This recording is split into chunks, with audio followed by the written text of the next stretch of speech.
là-bas, le CDR et tout ça, il a commencé à donner. Voilà, donc le Gadol Ador, le maître de la génération, qui pèle une pomme à un type qui va plus haut que 3 pommes, du reste, c'était la 4e pomme. Et voilà, Rabotai, ne vous inquiétez pas pour la nourriture, j'ai avec moi du chocolat poulain.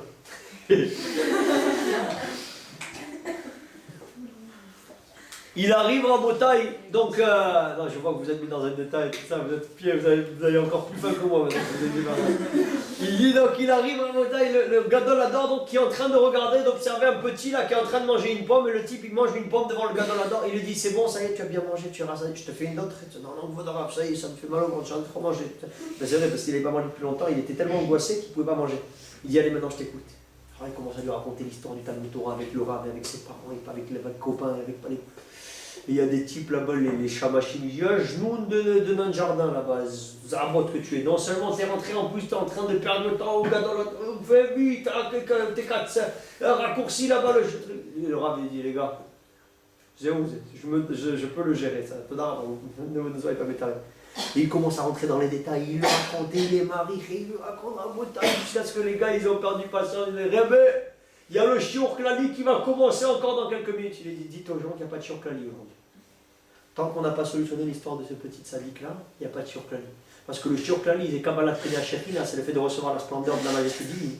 Et le petit là, c'est Achnasat Ochim. Et Avraham Avinu, il a délaissé la Shrina pour aller s'occuper là-bas des voyageurs. Alors dites aux gens qu'il n'y a pas de shiur klali. C'est ce qu'il a solutionné l'affaire. Il a tranquillisé le gars, il a appelé ses parents, il a appelé le Rav, il a tout solutionné. Le gars il est parti, il était tranquille. Il a dit faites-les rentrer maintenant. On va faire. Maran Arav Shach, il est capable d'annuler un shiur klali Rabotai pour s'occuper là-bas d'un yechid ségoula, d'un petit gosse du clan Israël. Notre histoire qui s'est passée une fois. Ils ont vu un garçon, un avrer, il est venu demander une bracha à Maran Arav Shach. Et le Rav Shach, il vient, il le voit, il commence à l'observer. Une fois qu'il a donné la bracha, il est parti. L'autre, il lui dit faites-moi revenir le avrer s'il vous plaît là. Il y avait une fille là, Maran Arav Shach, c'était un patron. C'était quelqu'un sur lequel le monde reposait. Le gouvernement, il était en train de transiter en fonction des décisions du Dégel Torah. Il a fondé les partis politiques de Dégel Torah. Il a fait là-bas le journal Yated Neeman. C'était l'homme le plus influent du monde. Ça veut dire que c'est eux qui faisaient la charia dans la majorité au niveau du gouvernement. Les yeux n'étaient pas rayés sur le Premier ministre, ils étaient rayés sur le Rav Shach qui faisait basculer d'un côté ou de l'autre. Imagine-toi l'importance qu'il a à ce moment-là.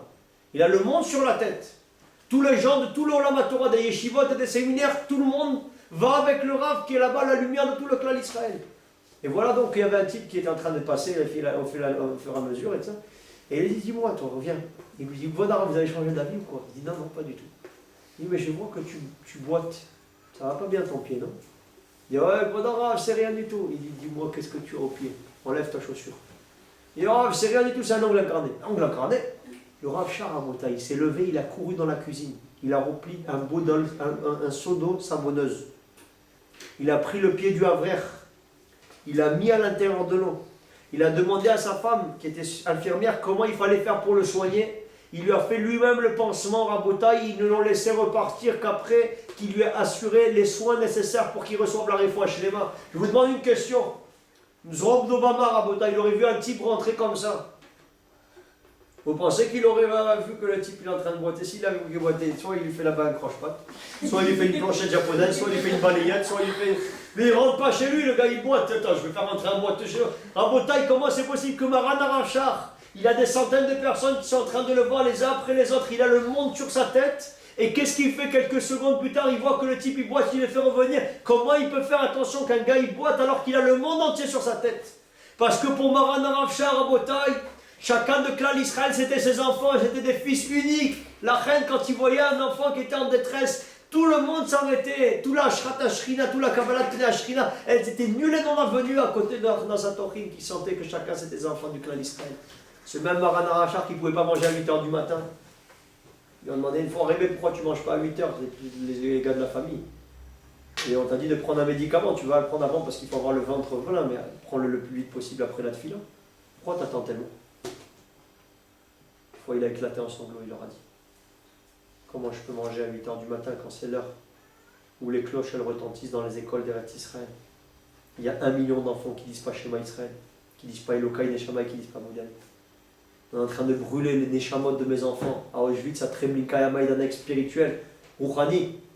On brûle les Neshamot. Et comment je peux avoir l'appétit alors qu'on est en train de brûler les enfants d'Israël? Qu'on leur enseigne pas la Torah et les mitzvot et qu'on leur dit pas Shema Israël Hashem Elokeinu Hashem Echad. Qu'on est en train de leur enseigner des sourates du Coran qu'il faut dire pour devenir musulman dans certaines écoles. Raboda, ils leur transmettent là-bas les sourates du Coran qu'il faut dire pour devenir musulman. T'entends une chose pareille? Il dit comment tu veux que moi je puisse avoir l'appétit quand on est en train de brûler les Neshamot? Il sent que c'est le père de clan Israël. Raconte une fois une histoire tellement magnifique. Il a le Rebbe, il a entendu qu'un enfant, un élève de Yeshiva Ponovitch, il est devenu zaza. Il n'était pas bien, nafshi. C'était dans la toufa de Pessah. Il a appelé un ami à lui qui était à Yerushalayim, un très grand chef de service dans la psychiatrie. Il a dit je t'en prie et tout ça, fais-moi une tova. Essaye de t'occuper de cet élève, Talmid, il a besoin d'aide et tout ça, il n'est pas très riche, aide-le. Il a dit oui, Kodara, tout ce que vous voulez, Maran Rocha Yeshiva, c'est un honneur pour nous. Mais je vous demande une chose, ne venez pas avec lui. Je l'occuperai avec vous, pareil que si vous étiez venu. Mais je vous en supplie, ne vous dérangez pas. En Bretagne.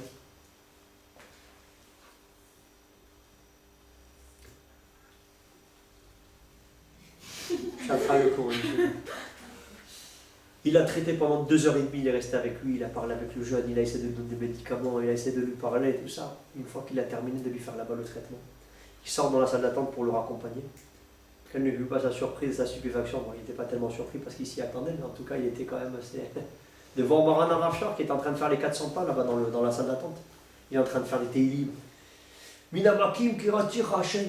Et il est en train de réviser des Gmarot. Et il est en train de faire des tfilotes pour ce Talmid-là. Il dit, Rebbe, vous m'aviez promis, je vous avais dit de ne pas venir, j'étais altnaïsé que je voulais recevoir là-bas ce Talmid. Pourquoi vous êtes dérangé, Rabbeinu, je me serais occupé de lui. C'est la veille de Bdikat Hametz. Vous n'avez pas mieux à faire que de venir jusqu'à Yerushalayim de Bnei Brak. Regardez ce qu'il a répondu, Rabbeinu.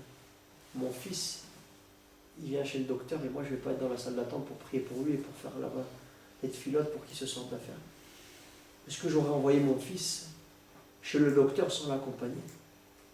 Il n'a pas le Porsche Ferrari, le 4x4 Jaguar. Il n'a pas un chauffeur privé qui l'attend en bas de la maison. Il est parti avec le bus 402 ou 400 là, qui mettait 2 heures pour arriver à l'aller, 2 heures pour arriver au retour. Il est resté 2h30 là-bas en train d'attendre. Maran Arafchar qui change chacun des élèves comme la prunelle de ses yeux. Et ma soeur Aïba Ortoledano Zeret Sadikadosh Livacha. On a fait ça aujourd'hui, c'est Askara. Dynastie Mamlechet, Kohanim Begoy Kadosh, Talmidei Rahim, Mahouda de tous les côtés. Ils mettaient ça tous les jours sur la mezouza en mentionnant un à un ses descendants pour qu'ils deviennent des Talmidei Rahim et des Tzadiki. Et aujourd'hui, tous les Morbitse Torah qui a nos maîtres, nos lumières, Avnissim Toledano Zatzal, notre Rosh Yeshiva. Notre maître Ibadel Chaim Taïr, Emmanuel Toledano, Kachem donne Refoua Shilma, Ftan Nefesh, Refoua Tagou, Refoua Neshama. Demain, il va se faire opérer, Kachem, Bezrat Hashem, que ça se passe bien. Bisroud Rabbi Baruch, qu'on a fait aujourd'hui l'Askar.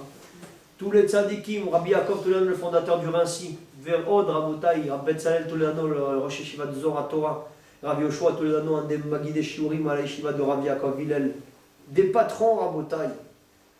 Rav Baruch Toledano, il ne mangeait pas de la viande le Shabbat si jamais il n'avait pas l'assurance que tous les pauvres de la ville, ils avaient reçu de la viande.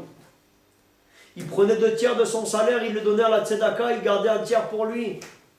En tout cas, dès que sa femme est venue, elle lui a dit, elle était à Mitracha, même si c'était une fille d'illustre. Elle n'était pas le droit de donner plus que 20%. Pourquoi tu donnes là-bas 66%? On va au Beddin. Il est parti au Beddin, il lui a dit, si je ne donne pas, je vais mourir. C'est Pikuar Nefesh. Donc Pikuar Nefesh, ça repousse toutes les lois de la Torah. Donc je ne peux pas faire autrement. Qu'est-ce que vous dites de ça, les Dayanim? Madame, on ne peut rien faire, c'est Rabbi Baruch. C'est lui. Rabotai, Rabbi Baruch Toledano, qu'une fois il était en train d'étudier là-bas le Chaim Akadosh, il avait de la fièvre, tous les Motsai Shabbat, il venait. Ce soir-là, il avait de la fièvre, il n'a pas voulu annuler, il s'est mis dans son lit, il leur a dit, dites et moi je vais vous courir si jamais j'entends quelque chose qui n'est pas bien. Ils sont venus le chercher en plein milieu de la nuit. En plein milieu de la nuit, Rabotai, ils lui disent qu'il y a quelqu'un à l'autre bout du Maroc qui est menacé par la mafia. Il s'est levé, ni une ni deux, il a mis son djellaba, son tarbouche, il a pris Rabotai ses affaires, il est parti en plein milieu de la nuit, il est rentré dans le train. Toute la nuit, il est resté pratiquement debout là-bas dans le train, entouré de béhémotes là-bas, et des gens dangereux, et des gens qui sont des soulards, et des ivrognes et des fous. Sauf qu'il arrive le lendemain matin là-bas, la famille est libre. Rabbi Baruch, tu ne veux pas faire une chose pareille, c'est dangereux pour toi. Pourquoi tu fais ça? C'est très grave, qu'est-ce qui se passe? Rabotai. Et notre frère qui est en danger, Pikuar Nefesh. T'es Onaz Rahman Patré, t'es dans un cas de force majeure. Abraham Avinu aussi était dans un cas de force majeure. Il y a un frère à nous qui est menacé, il faut que j'aille. Il a voyagé, il arrive le lendemain matin, il a tapé sur la table, il a fait la tefila avec la communauté, il leur a dit voilà, il y a un frère à nous qui est dans une situation difficile. il faut qu'on prenne une rançon pour le libérer, pour ne pas qu'il ait des problèmes avec la mafia.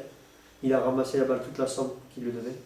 Il est parti voir l'arabe, il lui a dit Dial Belek, tu vas recevoir l'argent, tu reçois la moitié de ce qu'il te donne. Ouais, quoi d'arabe, il me doit ça. Reste tranquille, je te dis. Je te vais te faire une bracha qu'avec ça, tu vas recevoir 4 fois plus et tout ça. Ce que vous dites, c'est kadosh et tout ça, il n'y a pas de problème. Ils avaient peur, ils avaient quoi, les gars, avant de l'Israël. Il a écouté Rabota, il a fait là-bas ce qu'il lui a dit. La moitié de l'argent, il a donné donc à cette personne à qui il devait l'argent, le type là à la mafia. Et la moitié de l'argent, il l'a donné au gars. Il lui a dit, je sais qu'à cause du fait que tu n'avais pas d'argent, tu as dû t'endetter, tu t'es rentré dans des problèmes et tout ça. Et un évêque d'Ivry, quand on le vend, après qu'il va se racheter sa liberté, le patron, il a une mitzvah de lui donner de l'argent pour qu'il recommence dans la vie. Il a dit, donc moi je viens et je te donne de l'argent, un pécule, pour que tu puisses commencer et faire attention de ne pas rentrer là-bas dans un problème. On arrive à Ortelano, qui est capable de faire Messie Route Nefesh toute une nuit, dans des matzavim difficiles, il a des maisons et d'endroit en endroit, il essaie son Yimoud à Torah pour aller s'occuper des enfants et les faire entrer dans les écoles de Torah. Combien ils ont fait, Raboda et Gravaodia Yosef, avec tous les tzaddik et Ador, tous les tzaddikim, qui sont partis d'un endroit à l'autre pour essayer de remplir le maximum d'écoles. Mais attends, vous n'allez pas étudier de faire entrer des invités sous les ailes protectrices de la Shrina, de les faire rentrer là-bas dans la tente comme un rabbin. C'est pour ça, Raboda, qu'ils sont partis cette paracha. Yiratson, qu'on puisse être méritant Bezrat Hashem, qu'ils soient mélites si cher pour nous, valider d'Ivret Torah à leur mémoire. Marana Ravchar a promis que tout celui qui se renforce à sa mémoire, qui dit des Lishnayat, pour lui qui fait des Tfilotes, pour lui qui fait des Teilim, pour lui, il serait à rêve dans le ciel de venir le défendre et de faire le maximum pour le sortir d'affaire. Alors nous mettre, maintenant que ce soir on s'est renforcé à votre mémoire, priez pour nous, faites en sorte qu'on puisse avoir tous nos enfants qui suivent le chemin de la Torah et des mitzvot et des Maasim Tovim, qu'on puisse avoir le maximum de nos frères qui nous rejoignent dans les yeshivot et dans les séminaires, dans les makom Torah, que nos enfants restent attachés à la Torah, lui amouche à ses pères Torah, mi zarenu, adolam, qu'on puisse les rattacher avec Zoché, avec Karabamash de voir la Triat Metim et la revenue du Bet Amigdash avec le Mashiach, qu'on le vive, Bimera Bamenoré.